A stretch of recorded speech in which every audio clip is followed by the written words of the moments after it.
കോഴിക്കോട് വടകരയിൽ റെയിൽവേ ട്രാക്കിൽ യുവാവിന്റെ മൃതദേഹം കണ്ടെത്തി. കടവത്തൂർ സ്വദേശി അമേഘാണ് മരിച്ചത്. യുവാവ് ട്രെയിനിൽ നിന്ന് വീണത് എന്നാണ് സംശയം. അഭിജിത്ത് മുഴക്കുന്ന വിവരങ്ങൾ വച്ചിരുന്നു. അഭിജിത്ത്, ഈ സംഭവത്തെപ്പറ്റി റെയിൽവേ പോലീസ് പറഞ്ഞത് എന്താണ്? എന്തെങ്കിലും ദുരൂഹതയുണ്ടോ അതിൽ?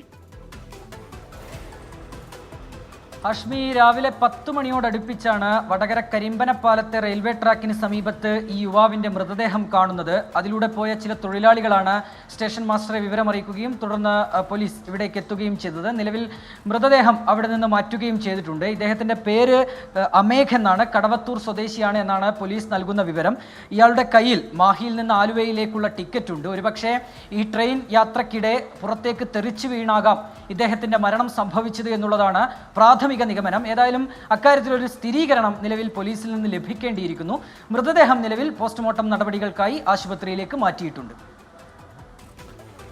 അഭിജിത്ത് മുഴക്കുന്നാണ് ആ വാർത്തയുടെ വിവരങ്ങൾ നൽകിയത്. റെയിൽവേ ട്രാക്കിലാണ് അമേഘ് എന്ന് പറയുന്ന യുവാവിന്റെ മൃതദേഹം. ട്രെയിനിൽ നിന്ന് വീണത് എന്നാണ് സംശയം. കൂടുതൽ എന്തെങ്കിലും ഉണ്ടോ എന്ന് പോലീസ് പറയട്ടെ.